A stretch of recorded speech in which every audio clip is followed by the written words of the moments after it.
जाहिद और बलराम से मेरी बात हुई है आज सुबह और दोनों के बच्चे 9-10 साल के हो चुके हैं। अब 9-10 साल के बच्चे ऑलरेडी हो चुके हैं। उन्होंने काफी सारी कंसल्टेशंस ऑनलाइन और ऑफलाइन ली हैं।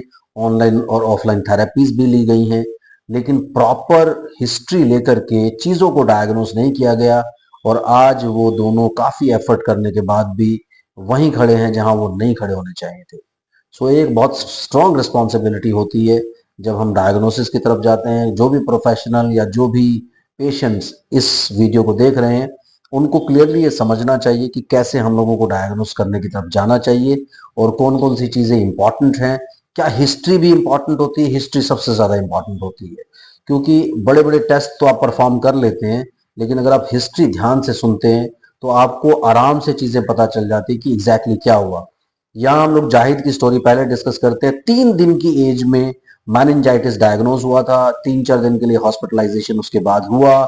सब कुछ चीजें नॉर्मल हो गई, नॉर्मल डेवलपमेंट शुरू हो गई और उसके बाद स्क्रीन एक्सपोजर हुआ, जिसके साथ ये प्रॉब्लम्स बढ़ती चली गई। अब आते हैं बलराम पर या बलू पर। उनकी जो डायग्नोसिस थी वो भी टाइमली हो गई थी, लेकिन उनकी हिस्ट्री क्या थी?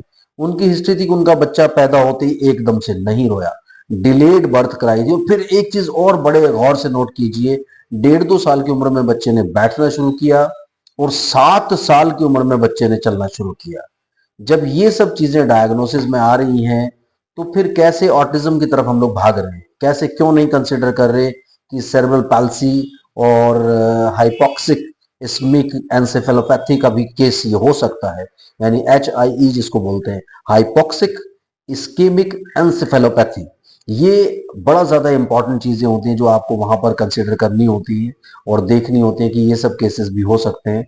लेकिन कई बार क्या होता है कि जल्दबाजी में वो सब चीजें कंसीडर नहीं होती हैं और सिंपल आपको डायग्नोसिस मिलता है, आप काम करना शुरू कर देते हैं। और जैसा मैंने बताया, आजकल ऑटिज्म तो एक बहुत ही ज्यादा प्रोफेशनल्स के लिए भी पेइंग फील्ड हो गई है। और लोग भी इंटरनेट पर बहुत ज्यादा स्टडी कर करके खुद ही पूछने आते हैं कि मेरे बच्चे को ऑटिज्म तो नहीं। तो जब आप ऑटिज्म के एंगल से ही सब कुछ ढूंढ रहे हैं तो आपको ऑटिज्म भी मिलता है। आ जाते हैं जाहिद वाले केस पर। जाहिद के बेटे को 3 दिन की एज में, 3 डेज की एज में माइनजाइटिस हुआ और उसके बाद वो ठीक भी हो गया। चीजें अच्छे से डेवलप करना शुरू हुई, 6 महीने में बैठना शुरू किया, साल में चलना शुरू किया, सब चीज। लेकिन कहीं ना कहीं आप ये समझ के चलिए कि कोई थोड़ा या ज्यादा नर्व सेल्स का या ब्रेन का डैमेज तो हो जाता है अगर बच्चा 3 दिन की एज में उसको माइनजाइटिस हो जाता है। तो वहां जो ब्रेन डैमेज हुआ, उसके बाद क्या हुआ कि चीजें डेवलप तो कर ही रही थी, लेकिन बाद में स्क्रीन एक्सपोजर भी हुआ। तो वो सोने पे सुहागा, या कहते हैं एक करेला और दूसरा नीम पे चढ़ा दिया आपने उसको। तो ये कड़वाहट ज्यादा हो गई, यानी प्रॉब्लम्स जो हैं जो कहीं ना कहीं कंट्रोल हो सकती थी टाइमली, वो टाइमली कंट्रोल नहीं हुई। और अब वो इतना पुराना हो चुका है हिस्ट्री और वो सब चीजें। लेकिन हिस्ट्री यहाँ बहुत इंपॉर्टेंट है कि 3 दिन में मैनेजाइटिस हो गया और उसके बाद में आपने उसको स्क्रीन भी देना शुरू कर दिया। तो ये सारी की सारी चीजें जो है ना कहीं आपको नेगेटिविटी की तरफ ले गई और डायग्नोसिस आपका ऐसा बन गया कि आपको, क्योंकि मैंने पहले भी कई वीडियोस में बोला कि ऑटिज्म जैसे सिम्टम्स हैं कि ऑटिज्म है, ये देखना बहुत इंपॉर्टेंट है। क्योंकि ऑटिज्म जैसे सिम्टम्स में भी कहीं ना कहीं कॉग्निटिव डिसेबिलिटीज आ जाती है। सोशल आपका एक बॉन्डिंग नहीं हो पाता, यानी सोशलाइजेशन बच्चा नहीं कर पाता, कम्युनिकेशन डेवलप नहीं होती। उसके साथ साथ क्या होता है, इमोशनल डेवलपमेंट प्रॉपर नहीं होती, हाइपर एक्टिविटी होती है, इंटरनल हाइपर एक्टिविटी होती है। उसके साथ डैमेज करते हैं बच्चे, इधर से उधर जाते हैं, भागते हैं, तो वॉकिंग करते हैं, विजुअल स्टिमिंग करते हैं। तो कई सारी चीजें आती हैं जो नॉर्मली अगर आप देखें तो मेंटल रिटार्डेशन के केसेस में भी आ सकती हैं। उसके साथ साथ अगर सीजर डिसऑर्डर हुआ उसके साथ भी आ सकती है। तो ये सारी चीजें उस वक्त स्टडी करना बहुत इंपॉर्टेंट है कि मैनिंजाइटिस हुआ, हाई ग्रेड फीवर हुआ, 3-4 दिन के लिए हॉस्पिटलाइजेशन हुआ, उस वक्त बुखार भी बहुत तेज आया होगा। तो ये सारी की सारी चीजें कंसिडर हो सकता है उस टाइम पे कोई सीजर भी आ गया हो। तो जब ये सब चीजें कंसिडर नहीं होंगी और डायग्नोसिस जाएगा कि सिर्फ क्वेश्चनर भराओ, स्कोर दे दो, और स्कोर देने के बाद या तो आप उसको डिक्लेयर कर दें कि ये माइल्ड ऑटिज्म है, मॉडरेट ऑटिज्म है, सीवियर ऑटिज्म है और आगे बढ़ जाइए। इसी तरह से जो दूसरा केस है, जो बल्लू का केस है, उसका बच्चा जो है वो पैदा होते ही रोया नहीं। और फिर हिस्ट्री आप देखिए, 2 साल की एज में उसने बैठना शुरू किया, 1.5-2 साल की एज में, और 7 साल की उम्र में वो चलना शुरू कर रहा है। क्या डायग्नोसिस बनाएंगे आप बिना कोई भी थोड़ा बहुत छोटा मोटा, जिसने थोड़ा सा भी हिस्ट्री को लेने के लिए पढ़ा है, वो डायग्नोसिस इजीली बना देगा। और उसके बाद उसका मेंटल रिटार्डेशन भी बना क्योंकि आईक्यू उसका 37 के करीब आया जब आईक्यू असेसमेंट हुआ।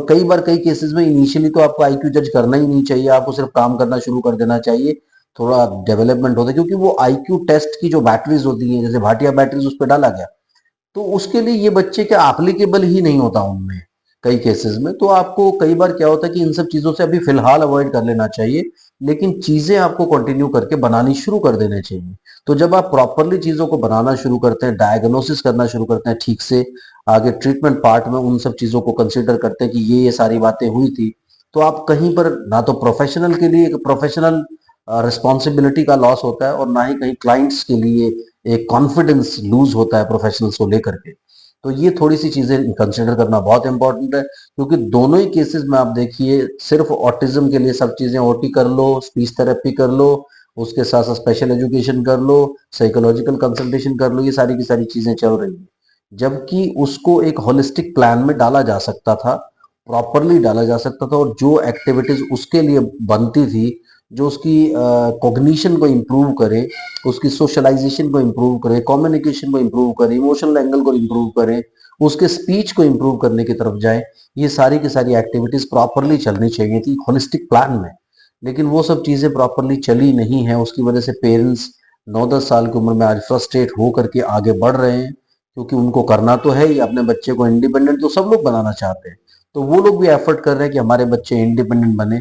लेकिन यहाँ पर मैं हमेशा आप लोगों को बोलता हूँ कि आप अपने डायग्नोसिस को लेकर के श्योर हो जाइए कि चीजें क्या है। अब इसमें पेरेंट्स का कोई कसूर नहीं, क्योंकि पेरेंट्स तो प्रोफेशनल के पास आ रहे हैं, प्रोफेशनल उन सब चीजों को देखेगा, प्रॉपरली डायग्नोस करेगा, तभी आगे बढ़ेगा। सो कई बार क्या होता है कि डायग्नोसिस में हम क्या करते हैं, ऑटिज्म जैसे सिम्टम है कि ऑटिज्म है वाली स्टोरी आ जाती है। जैसे आप अगर आपको डेंगू है, मलेरिया है, आपको आपको कोई और प्रॉब्लम हो गई है, तो मेरे ख्याल से जितने भी बैक्टीरियल या वायरल इन्फेक्शन होते हैं सभी में हाई ग्रेड फीवर आता है। अब फीवर जो है वो एक डायग्नोसिस तो नहीं हो सकता, इसी तरह से ऑटिज्म जैसे सिम्टम्स आने का मतलब ऑटिज्म नहीं हो सकता।